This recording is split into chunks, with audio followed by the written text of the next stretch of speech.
बंदो पदकंज कृपा सिंधु नरोप हरि महामोह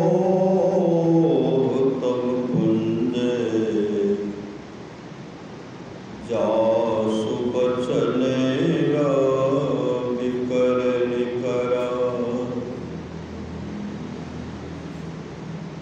धन्य धन्य सतगुरु सुखदायक महिमा कही न जाए। जो कुछ कहूँ तुम्हारी कृपा मोते कछु न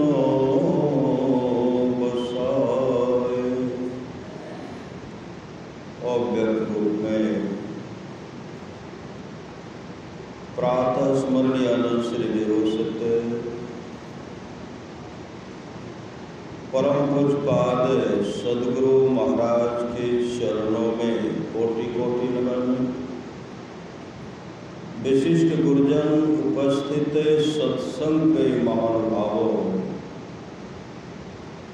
माताओं एवं बहनों,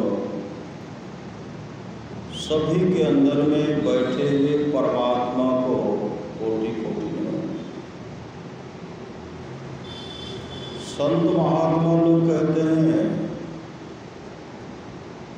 मनुष्य जीवन की सफलता भगवत प्राप्ति में है। यह तन बार बार मिलने को नहीं है, इसलिए आगे की यात्रा के लिए अभी से भगवत भजन रूपी धन संग्रह करो। संत कबीर साहब ने कहने की कृपा की, बार बार नर दे नहीं यह बीरने, चेत सके तो चेत कहत कबीर रे। कबीर सोई धन संचिए जो आगे का होए, माथ चढ़ाए गांठरी जातन देखा कोय। करिए नित्य सत्संग को बाधा सकल मिटाए, यह अवसर फिर ना मिले दुर्लभ नर्तन पाए। कहते हैं सत्संग नित्य कीजिए, जो भी बाधा है विपत्ति है मिट जाएगी। और यह सुअवसर या अच्छा मौका जो हाथ आया है, फिर यह हाथ लगने वाला नहीं।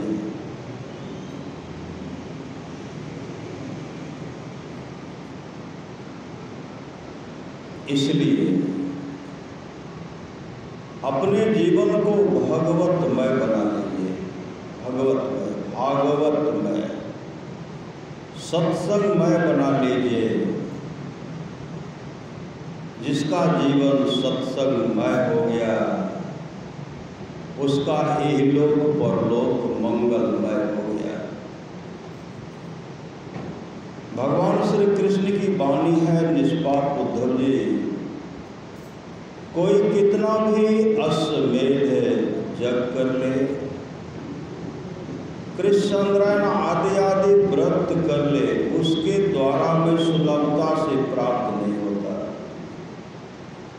बस एक सत्संग ऐसा जरिया है जिसके द्वारा में सुलभता से प्राप्त हो जाता, उस भक्त के बस में हो जाता और उस भक्त का परम में कल्याण हो जाता है। अमर मुनि का उपदेश है, लाख काम को छोड़ करके सत्संग करना चाहिए। करोड़ों काम को छोड़ करके अपने जीवन के बागडोर को सदगुरु के हवाले करना चाहिए। करोड़ों काम सामने हो, लेकिन अपने जीवन के बागडोर को सदगुरु के हवाले करना चाहिए। परमानंद सदगुरु महाराज की अमृत वाणी है, जिसके आसपास में सत्संग हो, वहाँ के लोग घर में बैठे रहे, सत्संग में नहीं आवे, नहीं जाए, समझिए ऐसे लोगों का भाग्य संस्कार बहुत गिरा हुआ है। पुनः सदगुरु महाराज कहते, जो लोग बहुत दिनों से सत्संग करते आ रहे हैं, अभी कर रहे हैं, आगे भी करेंगे, वे सभी महासुख के भागी होंगे। इतना महासुख के बाद कोई सुख होता ही नहीं है, और वे महासुख के भागी होंगे। पुनः सदगुरु महाराज कहते हैं, थोड़ा सा भी सत्संग करो, बड़ा लाभ होता है। जितना लाभ की बहुत धन के मिलने, बहुत विद्या के पढ़ने से होता, उतना लाभ सत्संग से होता है। नित्य नियमित ढंग से सत्संग करो, सत्संग से खाली कोई मत रहो। अभी अमृत की वर्षा हुई, अध्यात्म ग्रंथ का सार ज्ञान कह दिया।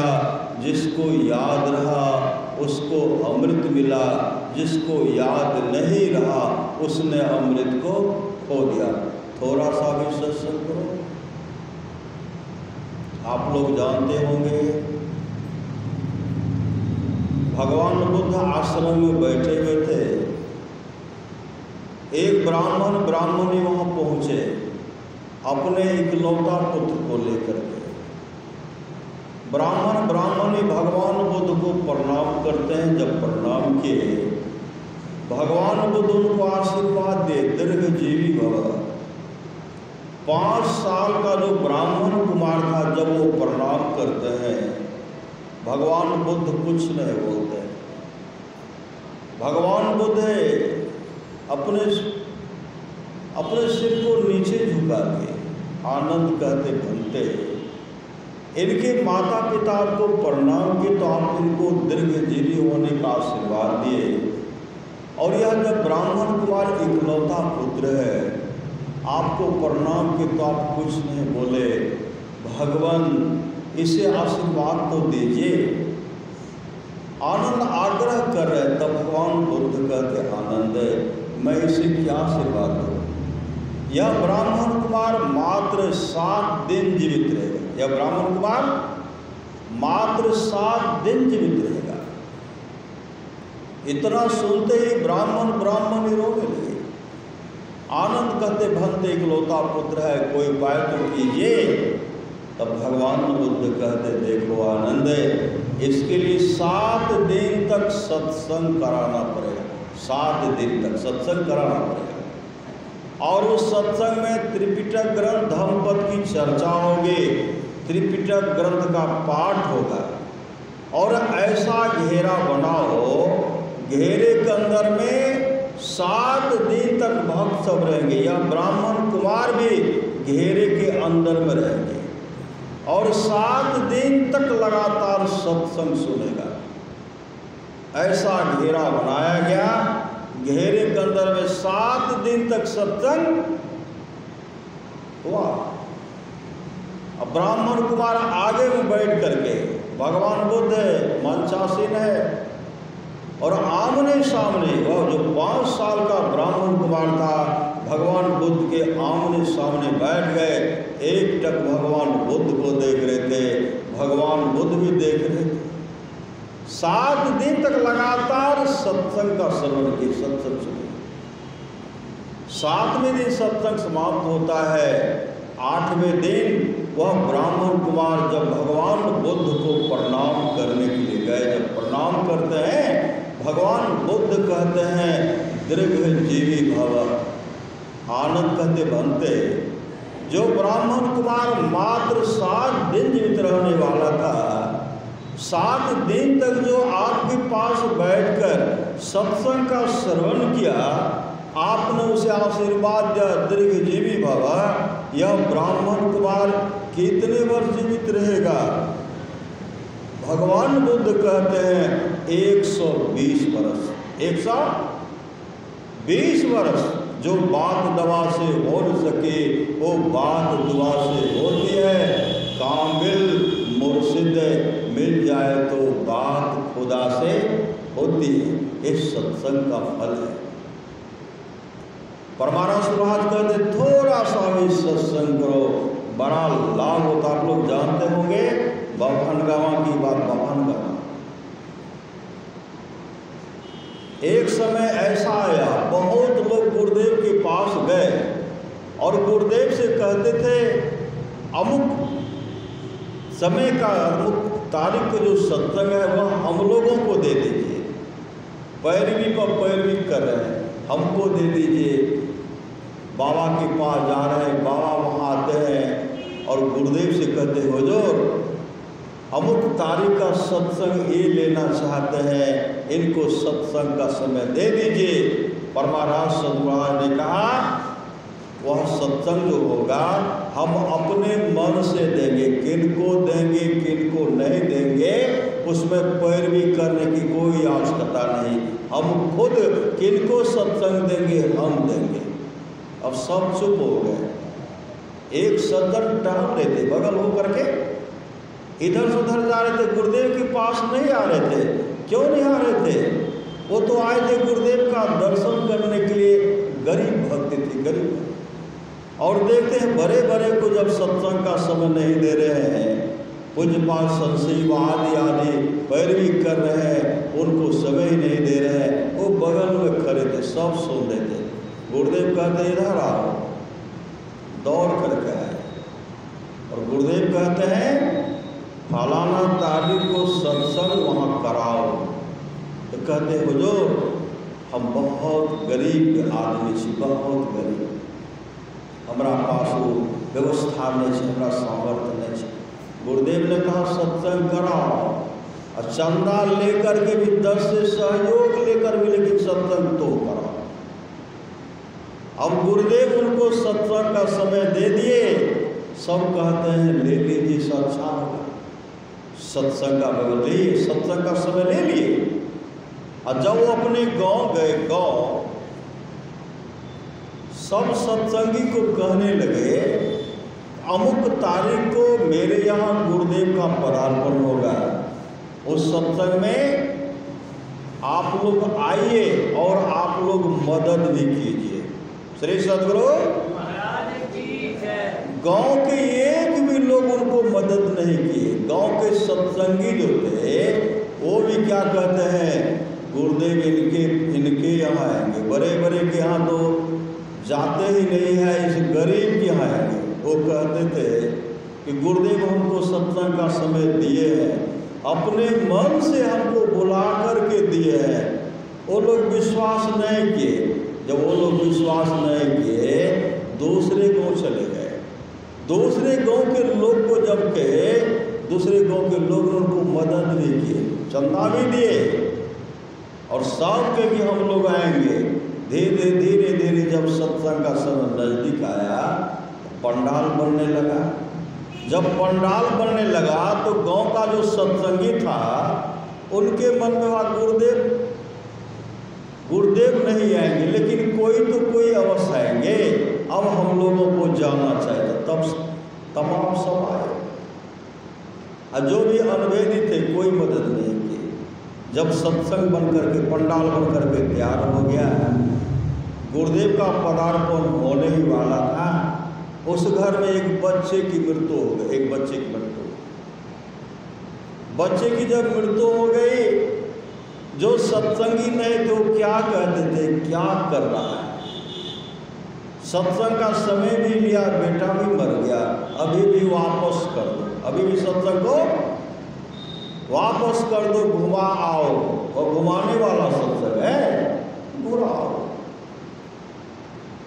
परिवार के सारे सदस्य रो रहे हैं। गृहपति कहते हैं बच्चा को जहाँ जाना था चला गया, लेकिन मेरा सत्संग नहीं गुजरे। मेरा सत्संग होना चाहिए। उसी समय देखते हैं कि गुरुदेव उधर से आ रहे हैं, बच्चा को घर से निकालने का भी मौका नहीं मिला। घर के दोग में उनको बच्चा को कपड़ा से ढक देते। जब कपड़ा से ढक दिए, गुरुदेव आए, उनके सेवा में लग गए। सत्संग का कार्यक्रम प्रारंभ हो गया। प्रवचन कर रहे थे, गुरुदेव प्रवचन कर रहे थे और गृहपति बैठ करके धारा प्रवाह आंसू बहा रहे थे। परमारा सदगुरुराज कहते सत्संग कराने में बहुत खर्च होता है, भंडारा देना पड़ता है, साधु महात्मा को विदाई करना पड़ता है। इसका डर था तो सत्संग का समय क्यों ले लेता, सत्संग का समय क्यों ले लेता। फिर गुरुदेव कहते हैं देखो, यह जो सत्संग का समय लिया है, रो रहा, इस तरह रो रहा तो लगता है कि इसका बेटा मर गया है। उठ करके खड़े हो गए और कहते हैं हाँ मेरा बेटा मर गया।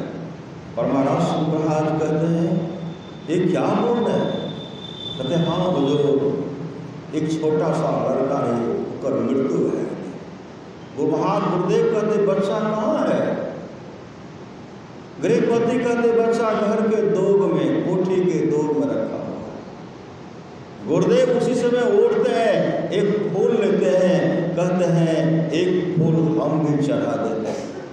आगे जब फूल लेकर के गए, बच्चे की दादी छेंक लेती है, नहीं हो जो आहा नहीं जइयो आहा छुआ देंगे, आहा नहीं जइयो आहा छुआ जो। परमारा समाज कहते हैं जब बच्चा जीवित रहता है, उनके माता पिता कहाँ से कहाँ रखते हैं। जब बच्चे की मृत्यु हो जाती है, छुआ जाता है, मैं भी एक फूल चढ़ा देता हूँ। जैसे वहाँ पहुँचे, बच्चे की माँ दुखिया की रो रही।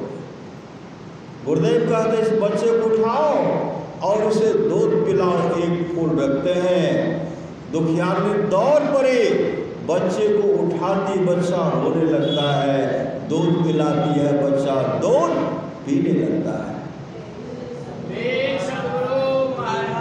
जैसे बच्चा दूध पीने लगा, जो भी सत्संगी थे कहते हैं श्री सदगुरु महाराज की जय। जो अनवेदी थे, जो सत्संगी नहीं थे, वह क्या कहते हैं, मैं ही बाबा की जय, मैं ही बाबा की जय, मैं ही बाबा की जय। और जो भी अनवेदी थे सब तमाम आए और गुरुदेव से भजन भेज दिए थोड़ा सा भी। और बच्चे का नामकरण, गुरुदेव बच्चे का नामकरण के उनका नाम रखे राम कुंड। उनका नाम क्या रखे, राम कुंड। बड़ा जब हुआ तो राम कुंड मंडल कहते थे। कितने वर्ष तक जीवित रहे, 95 वर्ष तक जीवित रहे, 95 वर्ष तक। यह सत्संग का प्रभाव है। जिसके जीवन में मिला सत्संग है, उसको हर घड़ी आनंद ही आनंद है। कल्याण चाहते तो अपने जीवन के बागडोर को सदगुरु के हवाले कीजिए। सप्त धातु का काया पिंजरा, तामाही जुगति बिनु सुआ। सदगुरु मिले तो उबरे बाबू, नहीं तो पड़ने बाबू। जीवन में सत्संग चाहिए। साचा सदगुरु जे मिले सब साथ समारे। दादू नाव चढ़ाई करी ले पार उतारे। दादू काढ़े काल मुख अंधे लोचन दे। दादू ऐसा गुरु मिल्या जीव ब्रह्म करे, जीव ब्रह्म करे।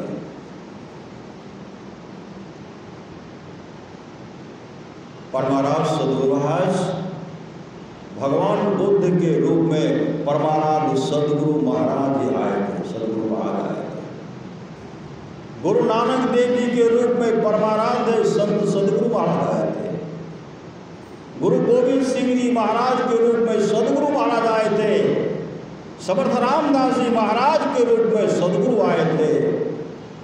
संत गरीबदास के रूप में सदगुरु महाराज जी आए थे। और इस 6 अवतार हुआ था, 6ठा अवतार में संत सदगुरु महर्षि में ही बनकर के आए। भजमन सतगुरु दयाल काटे जम चाला। हर भगवान को देखते हैं, जब सदगुरु आज भगवान बुद्ध के रूप में थे तो हमेशा सत्संग करते, हमेशा।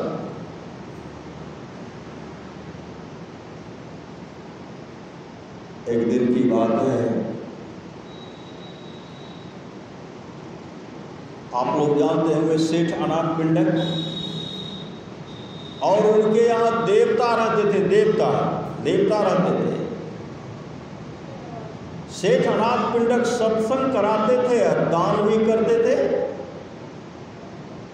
देवता उनको रोकते हैं कि सेठ जी आप दान मत कीजिए, अपने शेष धन को व्यापार में लगाइए, अब दान करने से धन की हानि होगी, धन की हानि, किसी भिक्षु को नहीं दीजिए, किसी भिक्षु को नहीं दीजिए, उसको बचा करके रखिए और व्यापार में लगाइए।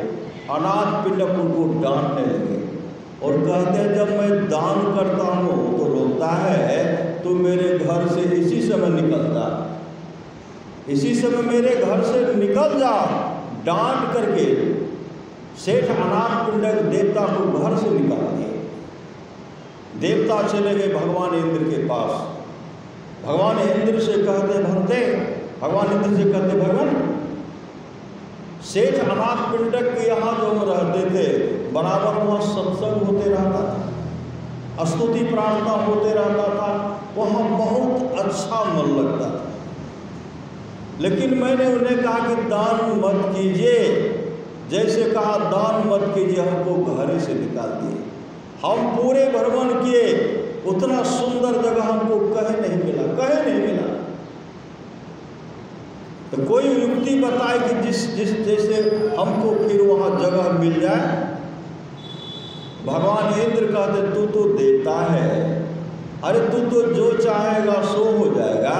अरे दान करते करते अगर उनका भंडार गोदाम खजाना सब खाली हो गया तो उसे भर दे। भगवान इंद्र के परामर्श लेकर तब उनके गोदाम को भरे, भंडार को भरे, खजाना को भरे। 54 करोड़ असरफियों से उनके खजाना को भर दिए। भगवान इंद्र उनको लेकर के आए, कहते हैं शेर जी इनको आप अपने पास रखिए, आपके खजाना को, भंडार को, गोदाम को भर दिए, आप दान देते जाइए, यह हमेशा भरते जाएगा, हमेशा भरते रहेगा। भगवान वह सेठ अनाथ पिंडक कहते हैं हम जिसको निकाल दिए यह सत्संग करने से भी हमको रोकता है। अपने गुरु को दान करता हूँ, भिक्षु को दान करता हूँ, तब भी रोकता है, इसलिए हम इसको नहीं रखेंगे। भगवान इंद्र के कहने पर सेठ अनाथ पिंडक ने कहा इसको हम ले जाते अपने गुरु के पास, अगर मेरा गुरु इनको रखने के लिए कहेंगे तो रखेंगे, नहीं तो इनको निकाल देंगे। आगे आगे सेठ अनाथ पिंडक, पीछे पीछे देवता गए भगवान बुद्ध के पास। सेठ अनाथ पिंडक कहते भगते यह वही देवता है जब हम सत्संग कराते हैं यह कहते काहे कराते हो, धन को काहे बर्बाद कर रहे हो। किसी भिक्षु को दान देता, आपको भी देता थे और रोकता है मुझे, इसलिए हम इसको घर से निकाल दिए, यह पुनः रहना चाहते हैं। भगवान बुद्ध उनको डांटे, कहते धन की 3 गति, पहला है दान और दूसरा है भोग, तीसरा है नाम। धन की 3 गति। अभी क्या है पितृपक्ष चला, पितृपक्ष, और जो श्रद्धालु है जाकर के गया में पिंडदान कर रहे हैं, किनके लिए? पितृलोक के शांति है, तो वहाँ जिनको जो श्रद्धा कर रहे हैं वो पितृलोक के शांति है, तो सत्संग से बढ़ करके कुछ नहीं। सत्संग कराइए, गरुड़ पुराण पढ़ करके पढ़िए, सत्संग का बहुत बड़ा महत्व, गरुड़ पुराण में भरा हुआ सत्संग का महत्व बताया गया, सत्संग का।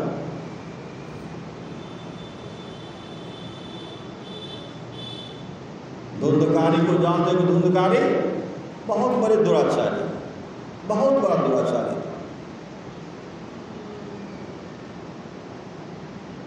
पिता से धन को लूटते थे, माँ से धन को लूटे, जितना भी जेवर जार रुपया पैसा सब ले लिए। जब माँ के पास कुछ नहीं बचा, फिर भी मांगते थे दो, ला करके दो। माँ कहने लगी मेरे पास कुछ भी नहीं है। जलावन जल रहा, उससे माँ का पिटाई करते थे धुंधकारी, और मारते मारते माँ को मार ही दिए। पिताजी को मारना प्रारंभ किए, पिताजी भागे तो पिताजी कहाँ भागे? गौकर्ण के पास भागे।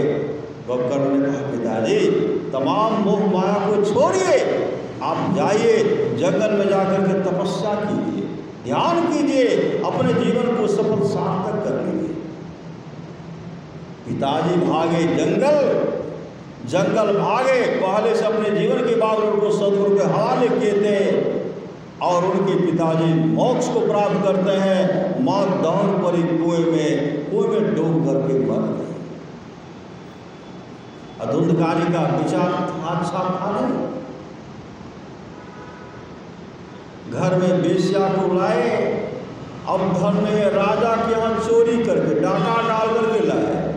राजा के पास जितना सोना चांदी हीरा जवाहरात आदि था सब आकर के रख देते हैं और कहते तुम लोग आनंदमय जीवन व्यतीत करो, तुम लोग खाओ। बेश्या सब विचार के एक न एक दिन पकड़ेंगे और यहाँ आएंगे तो राजा हम ही लोग को दंड देंगे। क्या किए? सब मिल करके, जब धुंधकारी सोया हुआ था, मुंह पर पट्टी बांध, श्रीमद् भागवत महापुराण को पढ़िए, कहानी सुन कथा है, सब मिलकर के पहले मुंह को बांधे, पट्टी बांधे, कोई इधर बैठे कोई उधर बैठे, ऊपर से दे रहे हैं, पूरा कुटाई किए करा रहा, देखे कि छटपट नहीं कर रहा है। क्या किए?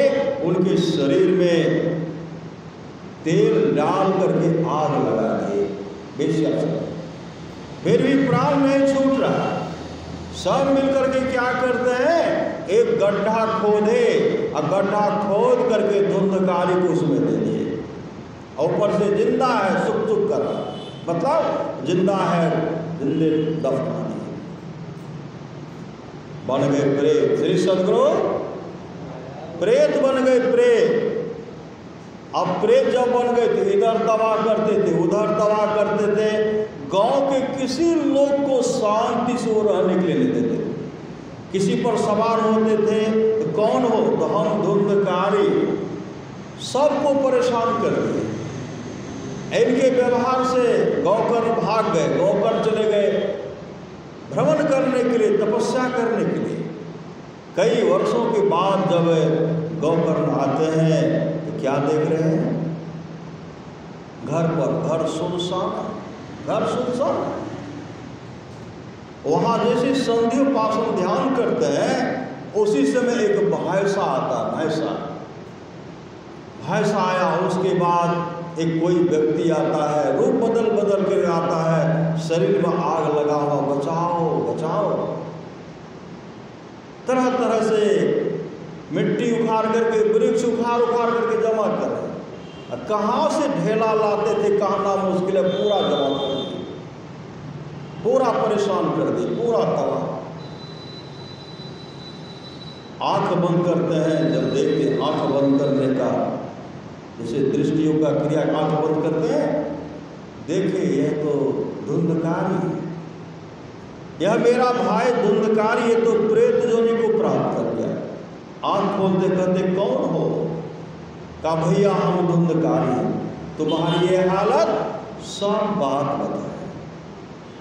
भैया हम प्रेत बन गए हैं, पूरे शरीर में आग लग रहा, जल रहा, बहुत कष्ट हो रहा।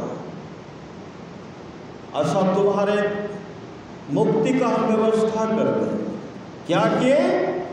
गौकर्ण जाकर के गया में पिंडदान किए, कई बार 24 बार तक किए, गया में 24 बार तक पिंडदान किए, फिर भी प्रेत तत्व से, प्रेत के शरीर से मुक्ति नहीं मिली। फिर जब आए तो करा रहे थे, देखते फिर तबाह कर ले।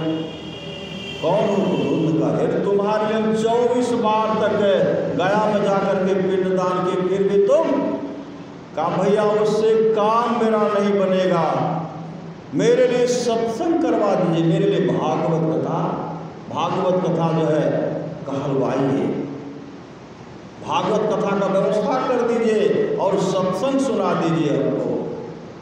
सुबह जब हुआ तो पूरे गांव के लोग के पास गए, श्री सदगुरु पूरे गांव के लोग के पास गए, उसे कहते हैं श्री सदगुरु कहते मेरा भाई जो है, मेरा भाई धुंधकारी प्रेत का शरीर प्राप्त किया और काफी परेशान है।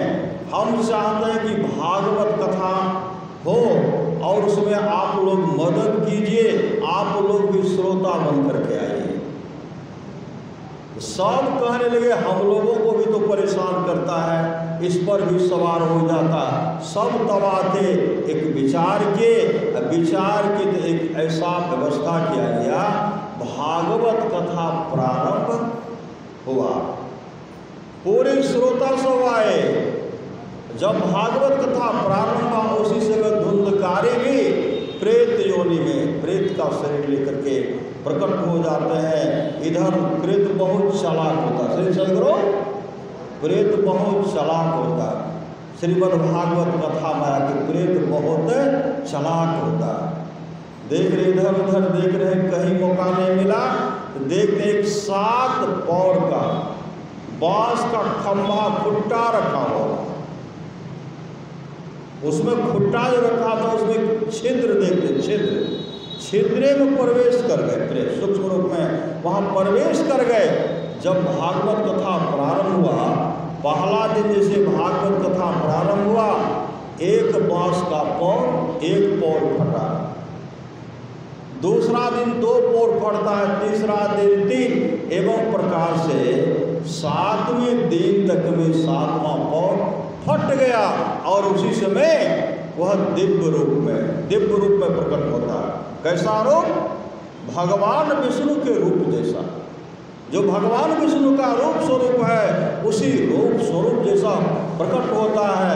हाथ में शंख चक्र गदा पद में रखा हुआ है। उसी समय वैकुंठ लोक से विमान आता है, उनके लिए वैकुंठ लोक से विमान आता है। भगवान विष्णु का पार्षद भी आते हैं, 1000 ऋषि मुनि सब हैं, 1000 ऋषि मुनि सब विमान पर आते हैं, उनको बैठाए, धुंधकारी को बैठाए और धुंधकारी अपने भाई को इसे नमन करते हुए सब हरि कीर्तन करते, पार्षद हरि कीर्तन, ऋषि मुनि हरि कीर्तन करते हुए उनको लेके चले गए, वैकुंठ लोक लेके चले गए। ये सत्संग का फल है। जब वो वैकुंठ लोक चले गए तो सब कहते हम लोग भी तो सत्संग सुने,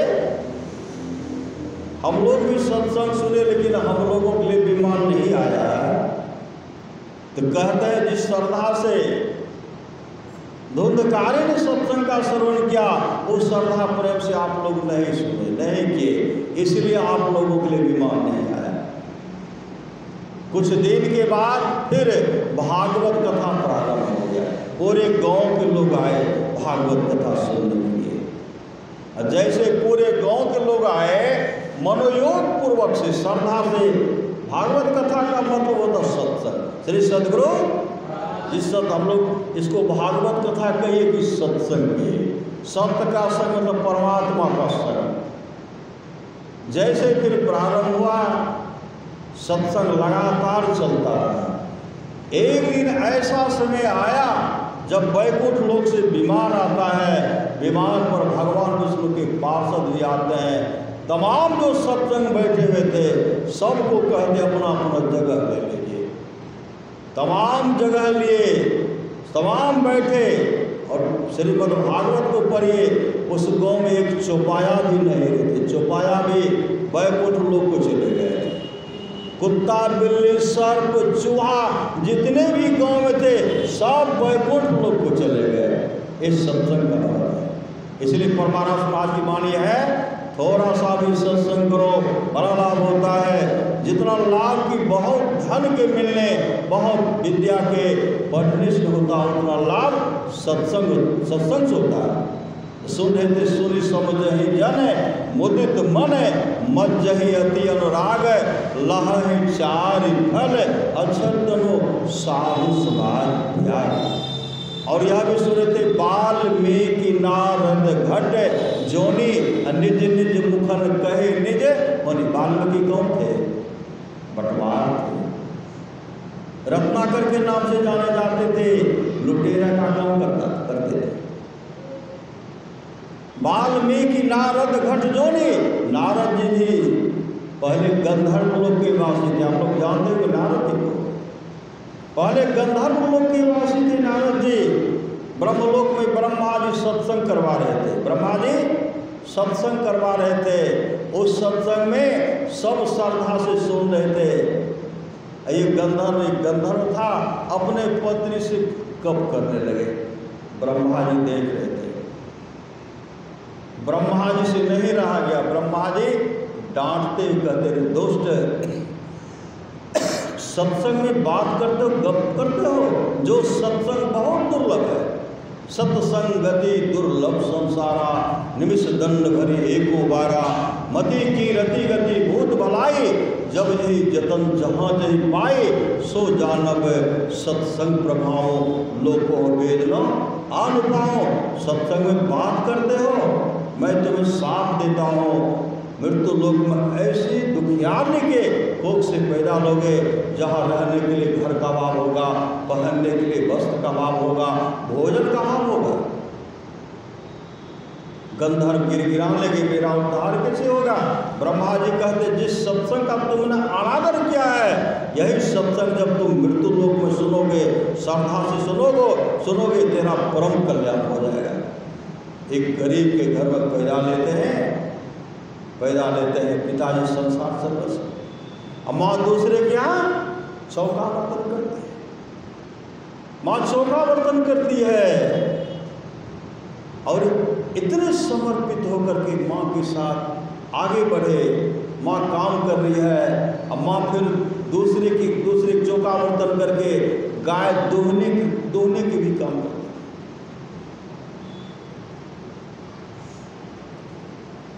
उस समय उस जन्म में वो ख्याति प्राप्त महात्मा, ख्याति प्राप्त। फिर उनका शरीर छूटता है, फिर एक दुखियानी के कोख से पैदा लिए। इस जन्म में भी दुखियानी के घर में पैदा लिए। हम इस जन्म माँ सिर्फ दूसरे की गाय धोने की काम करते। 5 साल का जब हुआ, एक दिन की बात है कि मेरी माँ कहाँ क्या काम करती है, माँ के साथ जाना चाहिए। माँ के पीछे लग गए। वहाँ जब गए तो बहुत कीचड़ में माँ जो है गाय धो रही थी, वह दुख उनको बर्दाश्त नहीं। और उसी समय कहा, माँ अब आपको हम दूसरे के यहाँ कोई काम करने के लिए नहीं देंगे। माँ कहने लगी, अभी तो छोटा है। कहा, मैं व्यवस्था कर दूंगा, मैं करूँगा। कहा, बेटा काम नहीं करोगे, गाय नहीं दोगे तो कोई तो काम भी नहीं। कहा, नहीं माँ, चलो आज से हम आपको ये काम किसी के यहाँ गाय धोने का काम करने के लिए नहीं देंगे। माँ को लेकर के वहाँ से चल दिए। श्री सदगुरु माँ को वहाँ से लेकर के चल दिए। आगे में जब बढ़ते हैं, वह बच्चा 5 साल का बच्चा, उसकी माँ जा रहे थे। उसी समय उसकी माँ को विषैला सर्प दंश कर दिया। श्रीमद्भागवत महापुराण पढ़ करके पढ़िए। विषैला सर्प जब उनको दंश कर लिया, माँ तत्क्षण माँ की मृत्यु हो गए। उनकी माँ का पूरा शरीर काला स्याह हो गया। अब रोने लगा, चीख रहा, चिल्ला रहा, कोई मददगार नहीं। उस कोई मददगार नहीं। किसी तरह सब मिलकर के लाश को गए थे, अनाथ की तरह पड़े रह गए। उसी समय घर से निकल गए, बिलखते। माय से घर का दूजा प्यार नहीं छे, अब हागलो मानव जकरा माय नहीं छे। माँ से भर करके, माता पिता से भर करके कोई देवी देवता नहीं। आगे बढ़े, बिलख बिलख करके एक जगह रो रहे थे। जैसे वहाँ रो रहे थे, उसी समय एकाएक उनको भगवान का दर्शन हो गया। 5 वर्ष की अवस्था में उनको भगवान का दर्शन हुआ। जैसे दर्शन हुआ, ध्यान करते हैं, ध्यान में भी भगवान का दर्शन। जब ध्यान बंद करते थे, प्रभु का दर्शन करते थे। कुछ देर के बाद जब ध्यान की तो कोई दर्शन नहीं, श्री सद्गुरु कोई दर्शन नहीं। जब दर्शन नहीं हो रहा तो बिलख बिलख करके रोने लगे। जब बिलख बिलख करके रोने लगे, उसी समय आकाशवाणी होती है, बालक, अरे तुम्हारे अंदर में परमात्मा है, तुम्हारे अंदर में परमात्मा है। परमात्मा कहीं बाहर नहीं है। संत कबीर ने कहा, मोह को कहाँ ढूंढे बंदे, मैं तो तेरे पास में, ना मैं मंदिर ना मैं मस्जिद, ना काबे कैलाश में, खोजो तो तुरंत मिली है पल भर के तलाश में। परमात्मा तुम्हारे अंदर में है। मैं तुमको दर्शन इसलिए दिया, इस जन्म में तू अब मेरा दर्शन नहीं कर सकता, अगले जन्म में तू मेरा दर्शन कर लोगे। यह सो बैठे हुए उसी समय महाप्रलय हो गया, महाप्रलय। अब महाप्रलय जब हुआ तो सब जो है ब्रह्मा जी समाधि में बैठे हुए, सब ब्रह्मा जी में समा रहे, सब ब्रह्मा जी में समा रहे हैं। वो भी वहाँ जब देखे सब समा रहे हैं, वहाँ देवर्षि नारद खुद कहते हैं कि जब उनमें सब समाने लगे, मैं भी उसी में समा गया।